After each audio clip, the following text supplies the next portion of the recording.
Subscribe. Can you build a deck with Structure Deck Cyberstrike? We've already done an early Konami-sponsored opening of this on the channel. For that video, I actually mashed 3 copies together and showed off some combos, but Konami only wanted an opening. So today, instead of wasting that footage and effort, we're gonna juice it, baby. You're gonna get a 3 structure deck profile and we'll showcase some combos that the deck can do as well. On top of that, if you want to see it in action in a duel, we'll have a separate 1 box each versus video with a mirror match towards the end of the month, so stay tuned for that. Button.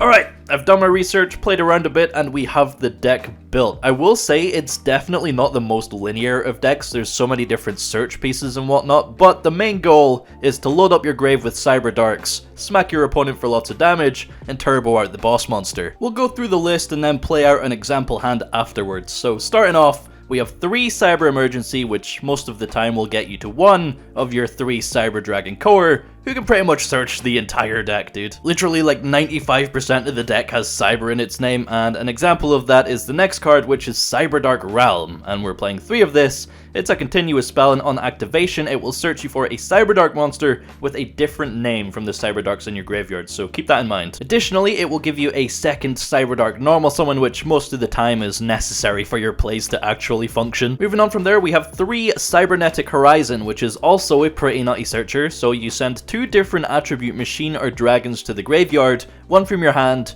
and 1 from your deck. Search a cyber monster and dump a cyber fusion from the extra deck. So if you send a light from your hand, you'll have to send a dark from your deck and vice versa. Then you also want to send Cyber End Dragon to the grave to summon the boss monster. So this sort of lets you set that up. Next up, we're also on 3 copies of CyberDark Claw. You can just discard this to the graveyard to search for any CyberDark spell or trap. And then similarly, we're also on 3 CyberDark Cannon, which you can discard to search for any CyberDark monster. We're running 2 copies of CyberDark Chimera. This is usually the last one you'll search to set up your power bomb play, so you can discard a spell or trap from hand to search for power bond, and then it also allows you to banish from grave for your next fusion summon. We do need to be running a few different names to keep our plays going smoothly, so we're on 1 CyberDark Edge, 1 Keel, and 1 Horn as well, although we'll very rarely summon CyberDark Dragon. Moving on to the rest of the Cyber Dragon package, it's a little underwhelming without things like Mega Fleet, Infinity, Seeger, Rampage, but we are on 2 copies of Herz. You can send this from hand or deck with Cybernetic Horizon to gain a bit of advantage, you know, adding core back to hand or searching 1 of our 2 Cyber Dragons.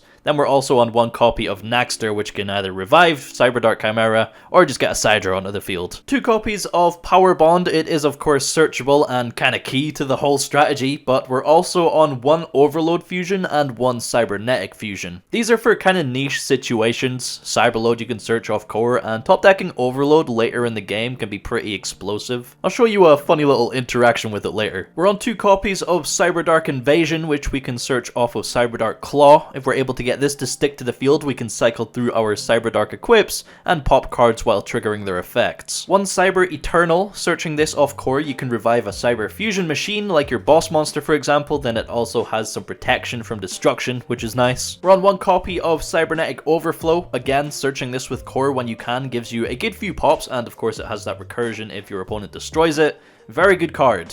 And then finally, we have 1 copy of Attachment Cybern. You can equip this from hand to a cyber monster, then when it's sent to the grave, you can special summon a cyber monster from grave. So if this is equipped to like Cyberdarkness Dragon, and then you send it to the grave for the negate from CyberDarkness Dragon, you can activate its effect to special back any cyber from the grave. Wait, you thought I forgot? Nah. 37 cards, dude. 3 more. Infinite Impermanence. There we go. No, I don't need to explain that one. So 40 cards in total. I'd say there's like a couple of flex spots, but for the most part, this is how I would imagine it to be built. Extra deck is, of course, just 3 of everything. There's a total of 5 monsters, so CyberDark End Dragon, Cyber End Dragon, CyberDarkness Dragon, CyberDark Dragon, and Chimera Tech Over Dragon. No reason not to play 3 of everything. Then in the side, we just have 3 Paleozoic Canadia for going first. You could probably throw 3 Jizukiru in here as well, to be honest, why not? But yeah, that's the deck. Now we'll try playing out a hand to see what it can do. Other button.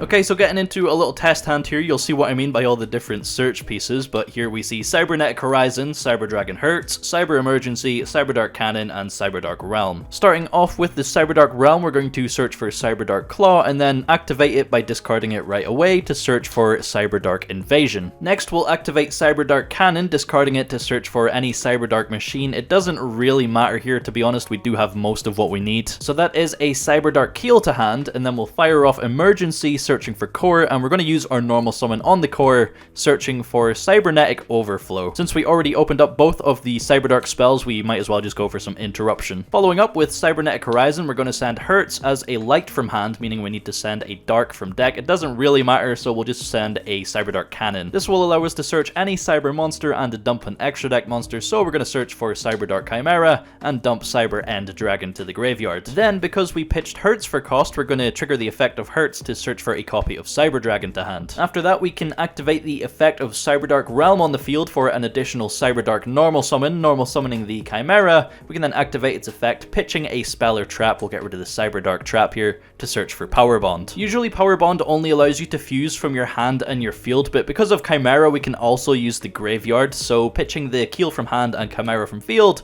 we can then use the other 3 CyberDark monsters in grave as well, giving us a total of 5 CyberDark effect monsters. That's going to be CyberDarkness Dragon onto the field. Thankfully, it's not different names it requires, that would super suck, but on this summon here, we're going to trigger Chainlink 1 CyberDarkness Dragon to equip from grave, and then Chainlink 2 Chimera to dump a CyberDark monster from the deck. Equipping Cyber End Dragon on top of the Power Bond is going to put CyberDarkness at a total of 8,000 attack, so if we are going second, we can go to the battle phase and smack our opponent for a lot of damage. However, if we're going first, we can just tribute the CyberDarkness Dragon with the equipped Cyber End Dragon for CyberDark End Dragon, baby. 5,000 attack towers. Ideally, you'll want to equip a cannon or a claw so that you'll get an effect when the equip is sent to the grave. For example, when cannon gets sent to the grave after being equipped, you can draw a card. Following that up with the set of a Cybernetic Overflow, we will take 2,000 damage in the end phase from Power Bond, but if our opponent's going to go for like Borrow Sword or Access Code Talker to beat over our boss monster,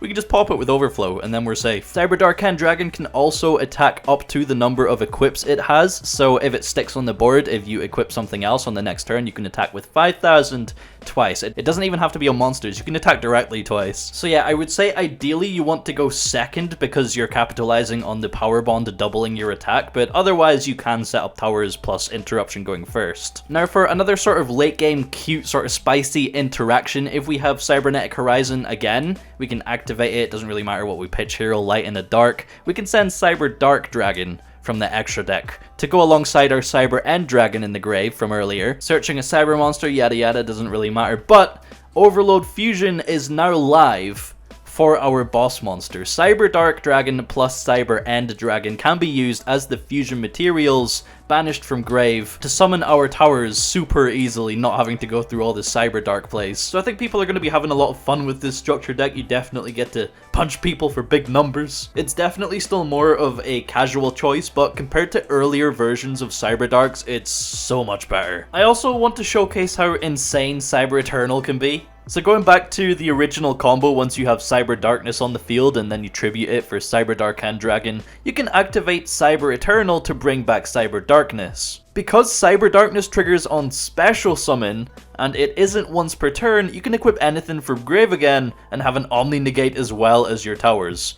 Or, if you're feeling extra spicy, you can equip Cyber End Dragon again and just make a second towers.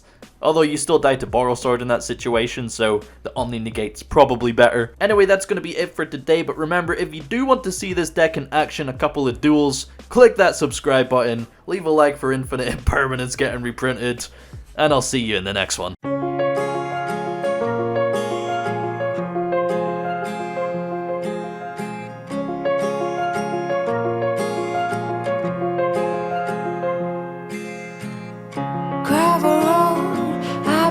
To slow down,